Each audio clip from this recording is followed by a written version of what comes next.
Deus é o Deus que escreve a história de cada um de nós. E talvez você pense assim: não é possível. Mas pastor, o meu filho está nas drogas. Pastor, meu filho está na cadeia hoje. Foi Deus que escreveu isso? Deixa eu te explicar uma coisa. Por mais que Deus controle, Ele tem o controle da nossa vida.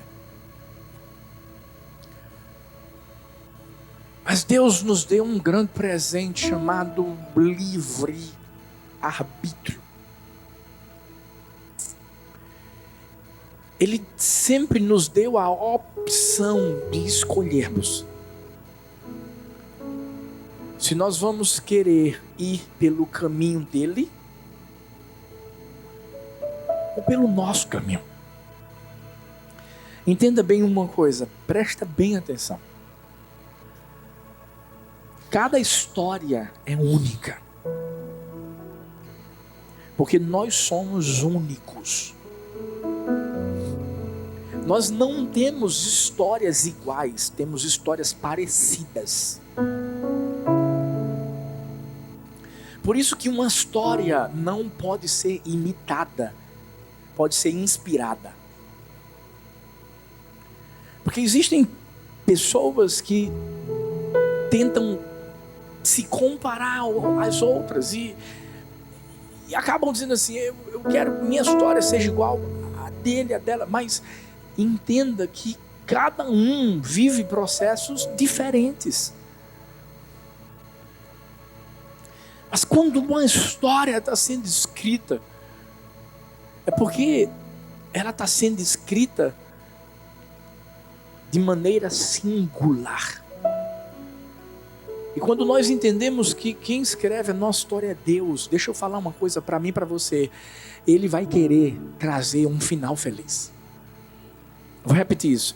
Quando nós sabemos que Deus escreve nossa história, Ele vai querer trazer um final feliz. Por mais que nesse exato momento pareça que vai acabar numa tragédia. Mas calma. Eu sempre compreendi que se a situação ainda está difícil e parece que à nossa frente existe uma neblina que nos impossibilita de enxergarmos o que está lá atrás, do outro lado, é porque Deus não deu o ponto final, Ele só fez uma vírgula. Uma vírgula. Mas quando a gente entende que na nossa história que vai ter um final feliz, existem tempestades, existem momentos difíceis, existem processos, a gente não para no meio do caminho, a gente continua seguindo em frente. Mas a escolha vai ser minha.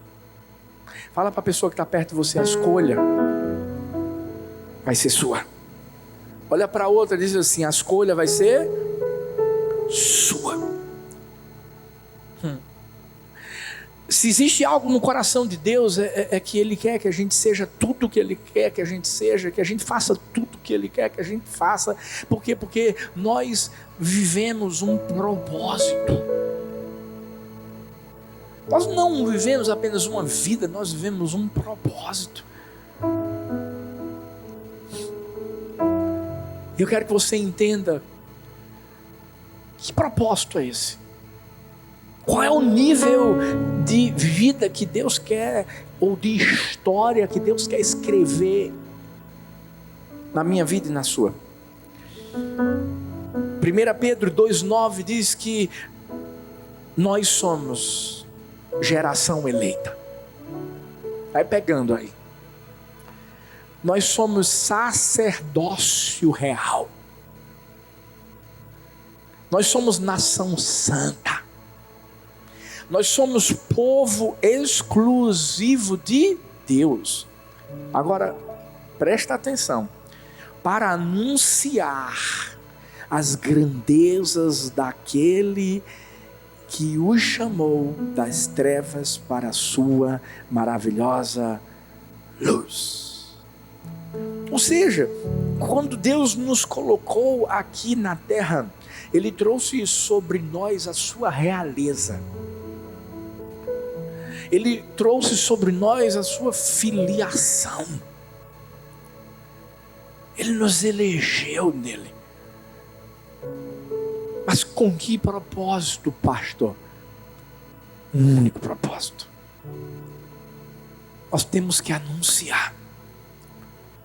Nós temos que anunciar. E sabe como é que a gente anuncia as boas novas ou o que Deus fez na nossa vida? Não é apenas através de palavras, porque falar é fácil.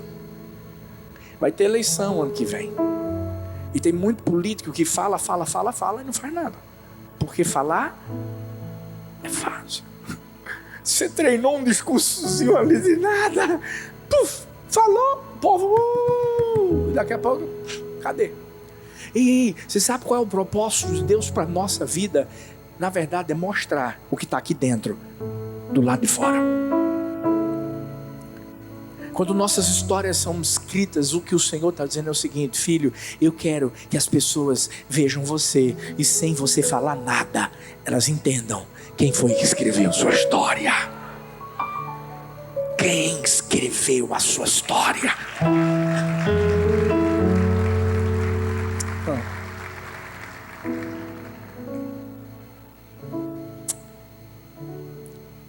O tema da mensagem de hoje é: quem é você na história? E talvez você se pergunte assim: que história? Calma. Eu acredito que você já deve ter ouvido falar na história de Naamã. Aquele general que era muito bom no que fazia. Escolhido a dedo pelo rei. Alguém que estava acostumado com muitas conquistas, acostumado a ser celebrado. Eu fico imaginando quando ele entrava nos portões da cidade, porque historicamente os historiadores diziam que quando aquele exército daquela cidade que tinha conquistado alguma nação ou alguma batalha entrava na cidade, as pessoas lançavam flores, rosas, os portões da cidade se abriam e era aquela celebração tão poderosa. E eu imagino Naamã chegando, ouvindo tudo aquilo, né, vendo toda aquela empolgação. Mas a Bíblia diz que ele era leproso.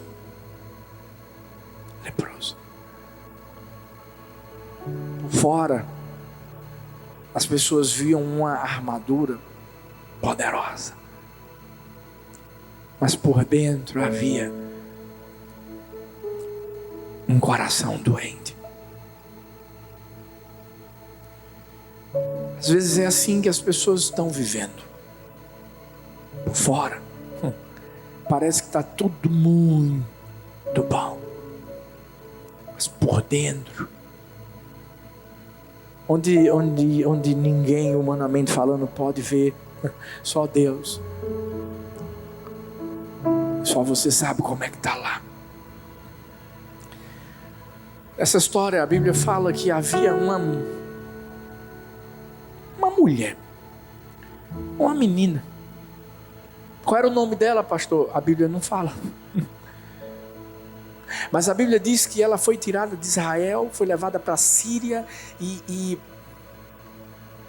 ela foi colocada como serva, escrava da esposa de Naamã, da casa de Naamã. Eu estou contando a história para você. E eu quero contar essa história e eu acho que você deve estar entendendo bem que eu estou falando o nome dos personagens. Naamã, a escrava, a menina escrava. Daqui a pouco eu chego nos outros. E essa menina, Ela tinha tudo para ser alguém revoltado, sabe? Alguém que... Porque foi tirada da sua família, foi tirada da sua nação, e de repente tinha sido comprada e como escrava e para na casa de um general. Mas vamos ver lá na frente o que é que ela vai aprontar. Mas a história continua e mostra que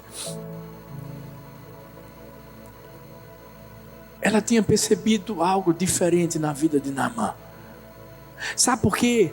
Porque enquanto todos conseguiam apenas ver o Naamã que entrava com a sua armadura pelos portões da cidade, ela conseguia ver a lepra que estava por baixo daquela armadura. A Bíblia não registra e não fala em nenhum momento que Naamã teve uma conversa com ela ou ela não. Mas a Bíblia fala que essa menina procurou a esposa de Naamã e disse para ela: eu conheço alguém que pode resolver o problema dele. É um profeta. E eu sei que se ele for lá, a coisa vai melhorar. A esposa de Naamã fala para Naamã, e Naamã fala com o rei para escrever uma carta para o rei de Israel. E o rei de Israel recebe aquela carta e pensa assim: agora querem matar a gente, estão pensando que eu consigo curar uma pessoa. E aí entra o terceiro personagem que eu quero que você grave na sua mente: o profeta Eliseu. O profeta Eliseu, sabe, ele ouve falar dessa carta e diz assim: não tem problema não, manda ele vir aqui. Manda Naamã vir, porque tem profeta Israel, Deus é o mesmo, Deus é o Deus, Deus vai fazer esse milagre. Naamã vai,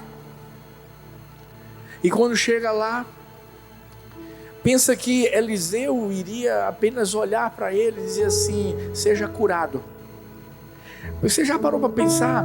É por isso que eu disse: histórias não são para serem imitadas. Não é uma imitação. A história tem que ser uma inspiração. Mas tem gente que diz assim: não, Deus fez daquele jeito na vida de fulano e tal, tem que fazer na minha vida do mesmo jeito. Não, calma. Eu vou dizer uma coisa para você. Na sua vida sempre vai ser o melhor de Deus, porque é o melhor de Deus para você. E na vida do outro também sempre vai ser o melhor de Deus, porque é o melhor de Deus para ele. Para ele. Por isso que Eliseu não chegou para Naamã para dizer assim: ei, seja curado. Não. Eliseu diz assim: vai lá se banhar no rio, mergulha 7 vezes e você vai ser curado. A história mostra que Naamã ficou revoltado. E sabe por que ele ficou revoltado? A gente vai aprender lá na frente. Porque o problema de Naamã não era a lepra do lado de fora, era o orgulho do lado de dentro. Às vezes a gente está dizendo para Deus: Deus, resolve meu problema aqui, na minha família, porque o Senhor não sabe, minha esposa está dando trabalho. E Deus está dizendo assim: não, o problema é você. Porque o problema não está lá fora. Às vezes a gente pensa que o problema está diante dos nossos olhos, diante daquilo que a gente vê, e o problema não está diante do que a gente vê, o problema está diante do que só Deus vê, e é o seu coração. Naamã estava pronto para sair daquele lugar e simplesmente perder o milagre dele. E você sabia que tem muita gente que acaba perdendo o seu milagre por conta disso, por conta do orgulho? Mas é tão bom quando a gente tem pessoas certas do nosso lado, que vão ser bênção na nossa vida. A Bíblia fala que um servo de Naamã simplesmente chegou e disse assim: ô general, se ele tivesse pedido para o senhor fazer alguma coisa mais difícil, o senhor não faria? O senhor quer ser curado ou não quer? O senhor quer ter a sua vida mudada, transformada ou não? Porque tem gente que é assim, é impressionante. Tem gente que quer ditar para Deus o que é que Deus quer fazer, tem que fazer na sua vida. E essa pessoa não quer abrir mão de absolutamente nada. Não quer fazer as renúncias, os sacrifícios. E com Deus não é assim. Você sabe por quê? Porque quando Deus quer mudar a vida de uma pessoa, escuta isso, Deus não quer fazer uma obra pela metade. Deus faz uma obra completa. Deus faz aqui dentro para depois fazer do lado de fora. Mas Ele faz 100%. O que adiantaria Eliseu chegar e dizer assim, está curado, pode ir para casa? A lepra seria curada, seria, mas o orgulho não. E a Bíblia diz que Naamã então vai, mergulha 7 vezes, é curado. E aí ele mudou a mentalidade dele, volta para Eliseu, agradece. E quando agradece, ele tenta dar algumas coisas para Eliseu, em forma de gratidão. E agora, vamos falar de Eliseu. Presta atenção, personagem. Eliseu, ele olhou para aquilo que estava sendo dado e, sabe, não tinha nada de mais ele ser honrado, mas ele entendeu uma coisa. Ele queria mostrar para Naamã que não tinha sido ele que tinha feito aquele milagre. Tinha sido Deus. Sabe, Eliseu podia muito bem ter pego tudo aquilo e, sabe, lá na cabecinha de Naamã podia ter pensado assim, tá vendo, Eliseu é demais, o profeta é demais, porque o profeta é demais, porque o profeta é demais. Não. Entenda uma coisa, e é isso que eu e você temos que aprender. Eu falei isso no vigilhão. Escuta, se você pensa que é um pastor que pode apenas colocar a mão sobre você para você ser curado, você está enganado, você está enganada. E por isso que eu sempre declaro, na Igreja do Amor todo mundo é pastor, todo mundo é pastora. Sabe por quê? Porque todo mundo tem a mesma unção, porque a unção não vem de um homem, vem do céu, vem de Deus. Vem de Deus. Vem do alto.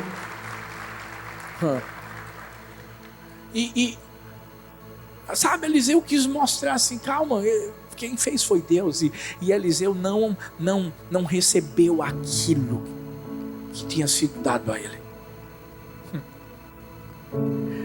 Naamã entendeu o recado, mas uma pessoa que estava perto dele, de Naamã e de Eliseu, não entendeu. E esse é o quarto personagem. Daqui a pouco a gente tem cada um aqui.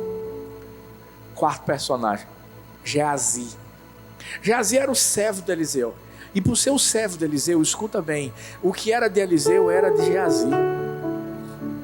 Eliseu tinha o compromisso de cuidar de Geazi. Se precisava de comida, estava lá, porque Eliseu tinha.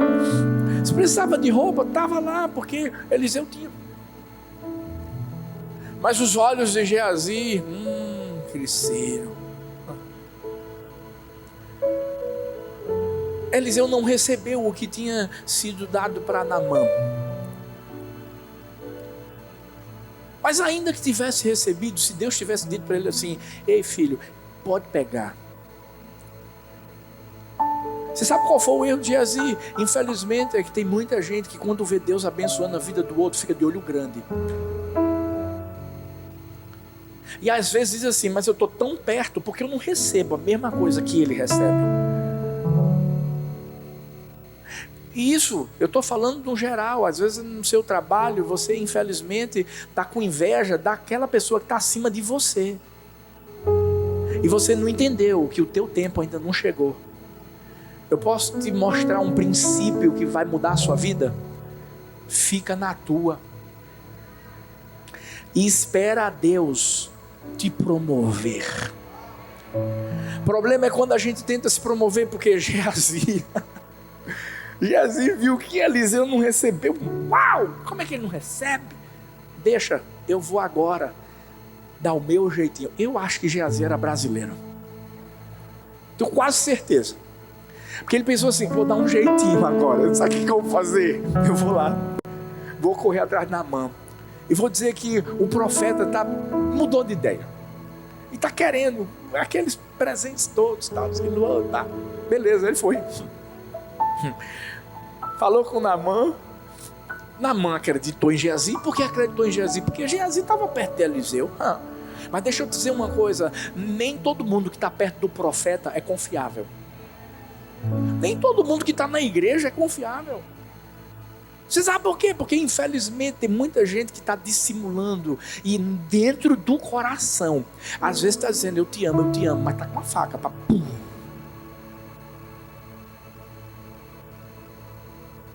Sabe o que aconteceu? O profeta Eliseu. O profeta Eliseu é a figura de Deus, gente. Deus é o Deus que vê tudo. Deus é o Deus que está em todos os lugares. E Deus mostrou isso ao profeta. E está lá, Geazi vai, pega as coisas, esconde. Porque tem gente que pensa que consegue esconder as coisas. Você pode até esconder dos homens, mas você nunca vai esconder dele. E Geazi volta para Eliseu e Eliseu pergunta assim, estava onde, meu filho? Você sabe quando nossa mãe, que mãe tem um negócio, eu não sei o que é que mãe tem. Mãe tem algum poder sobrenatural. Que a mãe só faz olhar para a pessoa e já diz assim, você fez alguma coisa de errado. Bora, fala, o que foi que você fez? Aí você diz, não mãe, não fiz nada não quero nem olhar, fiz nada não mãe, eu não fiz nada. Eliseu fez mais ou menos isso com Geazi, olhou para ele e disse assim, você estava onde?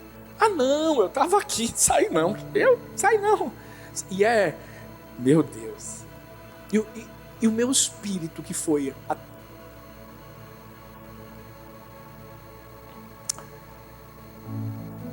a gente precisa entender uma coisa.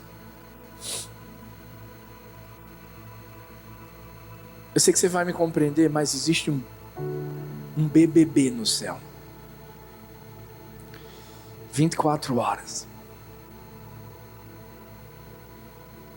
Onde Deus não tira os olhos de mim, de você. E eu vou falar uma coisa, não é para castigar, não é para... Não. É porque Deus quer cuidar de nós. E sabe, isso tem que trazer temor ao nosso coração.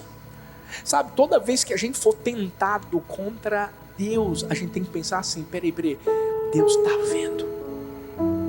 Por isso que José fugiu da mulher de Potifar. Sabe por quê? Porque o problema não era Potifar, o problema era Deus. Por isso que ele disse assim, primeiro, como é que eu vou pecar contra o meu Deus? Ou seja, o meu patrão pode não estar vendo. Escuta, teu patrão pode não estar vendo o dinheiro que está na sua mão, mas Deus está vendo. Escuta. O patrão pode não ouvir o que você fala por trás dele, mas Deus está. E sabe, o maior temor que a gente tem que ter dentro do coração não é pelos homens, é por Deus. E quando eu falo de temor, não é medo não, mas é de reverência, é de reconhecimento e ao mesmo tempo comprometimento com Ele. Isso Geazi não teve. E por isso que o profeta disse assim, eu sei o que você fez. E porque você fez isso, a lepra que estava em Naamã vai passar para você.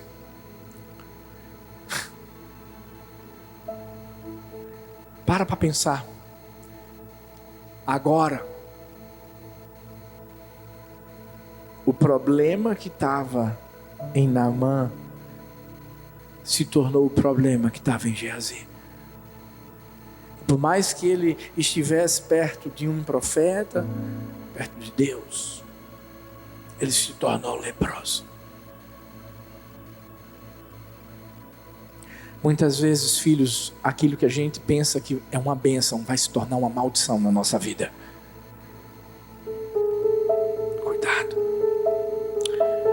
Pastor, só falou a história toda, e agora?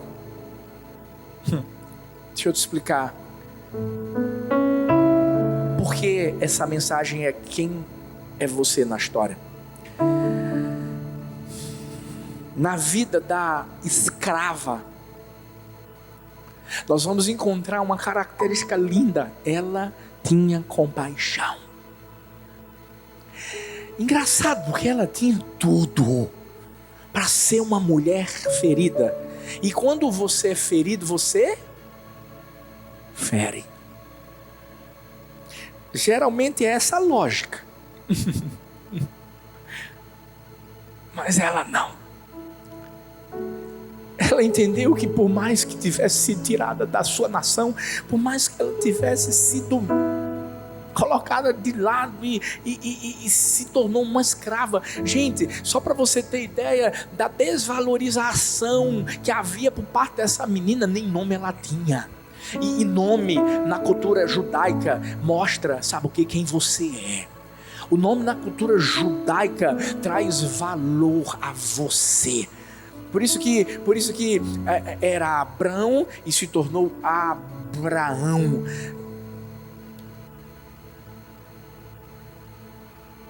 Mas aquela menina,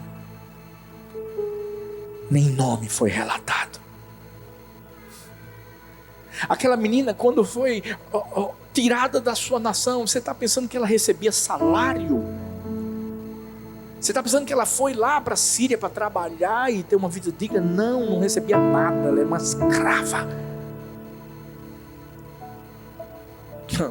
Mas sabe o que ela fez? Ela entendeu que havia um propósito na vida dela para viver tudo aquilo. E o propósito era anunciar algo bom para Naamã. Por isso que ao invés de ela ferir, ela levou cura. Sabe, às vezes a gente não faz isso. Às vezes a gente está querendo ter um nome, porque a gente quer mostrar quem a gente é. E algumas situações ocorrem na nossa vida quando de repente o teu líder disse assim: não, você não vai mais fazer isso. Quando de repente você tinha um cargo e não tem mais. Quando de repente você vive uma situação totalmente diferente da que você vivia lá atrás.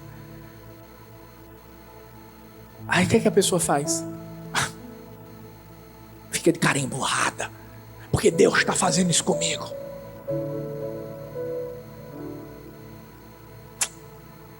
Deus só está fazendo isso com você, sabe por quê?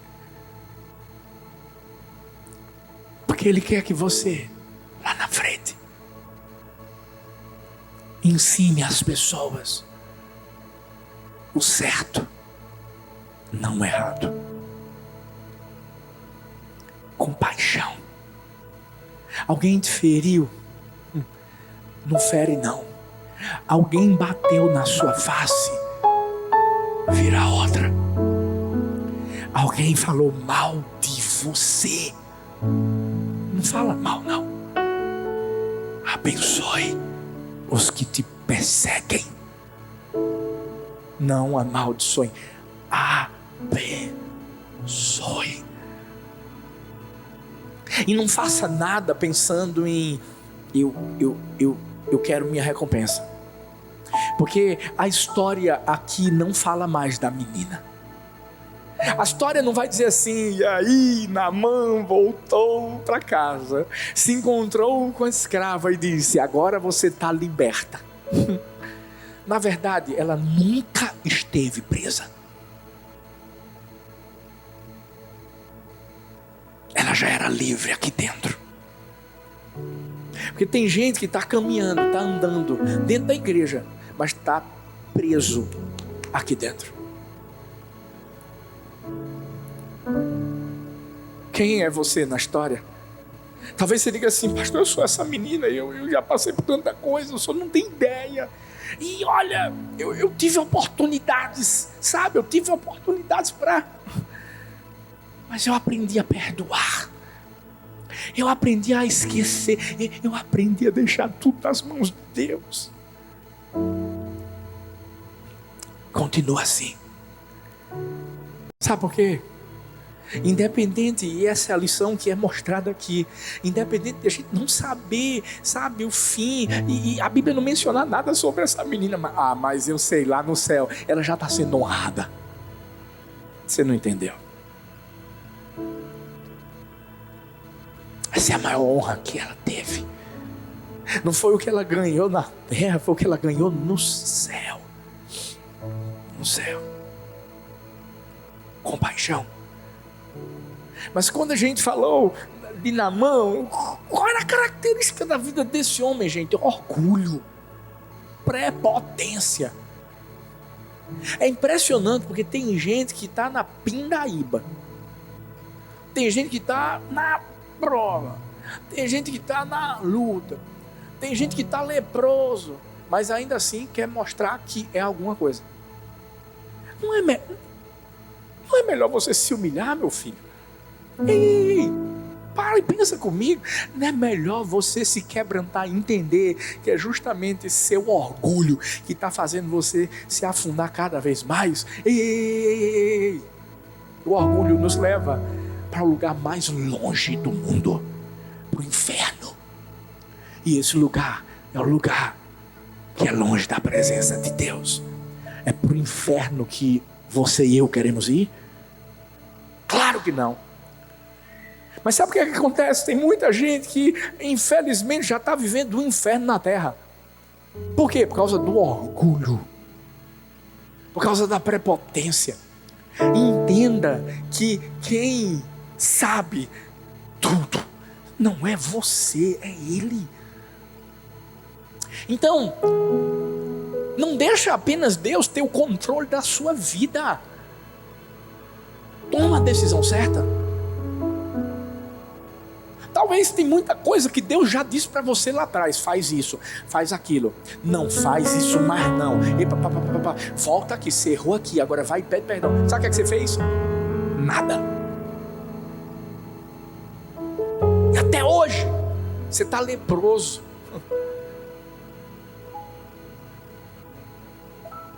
O orgulho ia fazer com que Naamã não vivesse aquilo que Deus queria para ele. Você sabe por quê? Porque aos olhos de Naamã ele estava mal. Talvez você está dizendo assim: pastor, eu estou mal, o negócio não está mudando não. Eu vi uma história interessante de um professor da Bíblia que certa vez disse assim: cedo ou tarde Deus trará as pessoas autossuficientes para o lugar onde elas não têm nenhum recurso a não ser a força dele. Nenhuma força, nenhuma resposta, nada mais a não ser Ele. Sem a ajuda de Deus, estão perdidos. E ele falou a respeito de um homem que estava desesperado e que procurou o seu pastor e disse assim: pastor, minha vida está realmente em mau estado. O pastor perguntou: mal como? Qual é o nível de mal? Ele disse assim: mal de maneira que tudo que me resta é Deus. Quando o pastor viu isso, o pastor ficou animado e disse: eu fico contente por lhe poder assegurar que uma pessoa a quem nada mais resta a não ser Deus tem mais do que o suficiente para uma grande vitória. Tá mal? Pergunta para o seu irmão: tá mal? Perguntou: tá mal? Dá um sorrisinho assim. Dá pro outro assim. Então se prepara. É agora que Deus vai entrar no jogo. É agora.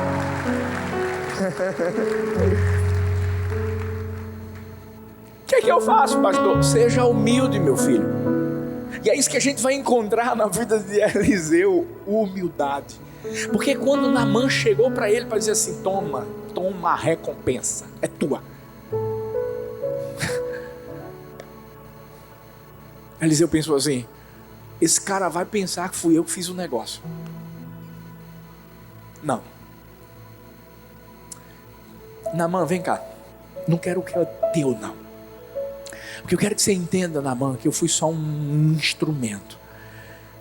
E eu quero que você dê a glória a Deus. A Deus. Gente, isso é humildade. Isso é humildade. Porque o que tem de gente hoje que quer dizer assim, ah não, eu fiz. O espírito de Nabucodonosor. Eu fiz. Fez nada, meu amigo. Essa primeira música que a gente cantou hoje sobre graça, eu amo essa música. Porque a gente tem que entender, pelo amor de Deus, se a gente está respirando é graça. Se a gente está andando é graça. E se a gente tem casa, se a gente tem família, se a gente tem tudo, é graça. A gente só vive tudo que a gente vive pela graça. E quando a gente tem a humildade de reconhecer isso, gente, o diabo não vai conseguir nos destruir. Certa vez eu ouvi que a humildade é a única base sólida de todas as virtudes. E sabe por quê? É a única base sólida de todas as virtudes? Porque a humildade tem tudo a ver com a rocha. Jesus é a rocha.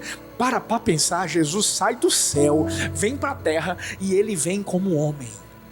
Isso é humildade. Não só isso não. A Bíblia mostra que ele se fez servo. Um Deus que se fez servo. Isso é humildade. Por isso que a humildade é algo que quando o diabo vê, diz assim, não vou conseguir. Davi, cara de Deus, um homem poderoso no Senhor, pecou, errou. Mas quando o profeta Natan chega para ele e diz assim, deixa eu te contar uma história, contou a história, e Davi disse assim, vamos matar esse cara aí que fez esse negócio. Natan disse assim, o cara é você. Eu acho que ele conhecia Roberto Carlos dessa época. Você sabe o que Davi fez? Davi não recuou, disse assim, como assim eu? Davi se humilhou e disse assim, eu pequei. Contra ti somente pequei, eu fiz o que era mal aos teus olhos. E o que Davi estava dizendo era, eu vou ser humilde o suficiente para reconhecer o meu erro. Sabe, talvez é o que está faltando para mim e para você. A gente precisa se humilhar. Alguém disse que o orgulho divide os homens e a humildade os une. Vamos se humilhar. Porque Deus despreza os soberbos, os orgulhosos, mas dá graça aos humildes. E Geazi, pastor? Será que eu sou feito Geazi? Vamos ver. A característica que a gente encontra no coração de Geazi é a ganância. Geazi é a pessoa que infelizmente queria algo que não era seu. Geazi tinha tudo, gente. Ei, Geazi não era um esmoléu, não era nada disso não. Geazi tinha tudo na casa de Eliseu, mas Geazi não aprendeu a se contentar com o que tinha. E sabe o que acontece? Quando a gente não se contenta com o que tem, a gente acaba querendo o que não tem e acaba fazendo da forma errada. Porque eu creio que quando a gente se contenta com o que tem, Deus acrescenta o que a gente não tem. Mas Geazi foi ganancioso. Escolheu. Lembra que eu disse? Deus tem um controle, mas a escolha é minha e sua. Sabe, cuidado com suas escolhas. Sabe, a ganância leva ao egoísmo e o egoísmo leva à solidão. E quando você pensa que você está sabe, bombando, porque você tem aquilo que você queria com a sua ganância, quando você não aprende a compartilhar com os outros o que você tem. Hoje a gente está tendo o Conecte Sertão. E que bom que a gente faz parte de uma igreja que entendeu que a gente precisa compartilhar. E com todas as faixas etárias, porque é criança, é adolescente, é jovem, é adulto, é idoso. Lá tem tudo para todos, não só palavra, mas coisas que eles precisam, coisas materiais. Mas se a gente não entende isso, e é por isso que a gente sempre bate na tecla, ei, oferte, dizime, participe das ações que a gente faz. Sabe por quê? Porque a gente não está aqui para pegar o que a gente tem e guardar para a gente somente. Estou falando que você não tem que ter o que você sonha, você vai ter. Mas vou te dizer uma coisa, vai ser muito mais fácil você ter o que você sonha, quando você também dá aos outros o que eles sonham. Porque o que a gente planta é o que a gente colhe. E talvez muitos sonhos que você tem ainda não se realizaram. Sabe por quê? Porque Deus está dizendo assim: primeiro eu quero que você realize o sonho do outro. Ganância leva ao egoísmo. Eu ouvi a história de um garotinho que botou a mão num jarro, não conseguia tirar de jeito nenhum. O pai, desesperado, depois de várias tentativas, leva num hospital para falar com o doutor, para ver o que tinha que fazer, tal, isso, aquilo, outro, papapá. O doutor perguntou assim: por que você botou a mão no jarro, meu filho? Não, porque eu fui pegar uma bola de gude. E aí eu botei a mão no jarro e fechei a mão. E estou com ela fechada até agora. E o doutor disse assim: abre a mão, deixa a bola de gude ir, e vamos ver se ela sai ou não. Quando o menino fez assim, ó, saiu. Sabe, às vezes é isso que Deus está falando comigo, com você. Só dizendo assim: filho, abre a mão, porque eu vou tirar você dessa prisão. Abre a mão, porque eu quero abençoar você, mas você está impedindo. Quem é você? Quem sou eu? Quem somos nós na história? Será que a gente é como aquela menina? Coração cheio de compaixão. E será que a gente é Naamã, o orgulho? Será que a gente é Eliseu, a figura da humildade? Ou será que a gente é Geazi, ganancioso? Fique em pé para eu encerrar. Tudo que Deus quer que a gente seja, é feito Ele. Ele quer que a gente o imite. Ele quer que a gente seja obediente, humilde, compassivo, amoroso, santo. Porque a Bíblia diz em Gênesis 1:27 que Deus nos criou a sua imagem, Deus nos criou a sua semelhança. E hoje, quem somos nós? Não é só nessa história, talvez são tantas outras histórias que trazem tantas lições para mim e para você. E o que Deus quer falar para mim e para você hoje é: eu quero, filho, eu quero, filha, que você tenha um final feliz. Mas se você não tomar a decisão certa, a lepra chega na sua vida. E não é isso que Ele quer. Só uma vida firmada na rocha, só uma vida firmada no Senhor, só uma vida de verdade vivida para Ele. Pode fazer com que outras pessoas olhem para mim, para você, mesmo sem a gente falar nada. Elas digam assim: eu sei quem escreveu essa história, e esse é o nosso propósito aqui na terra. Coloca a mão no seu coração. E eu não sei se hoje você vai ter que dizer assim: Deus, eu sou Geazi, Deus. Mas tira a ganância do meu coração. Não sei se você hoje vai ter que dizer assim: Deus, eu sou Naamã, eu sou orgulhoso, eu sou prepotente, Deus. Talvez você vai dizer assim: Deus, eu queria ser como aquela mulher, a escrava, mas eu não sou compassivo. Eu fui ferido, eu fui ferida e hoje eu estou ferido por isso. E Deus quer hoje manifestar cura na sua vida.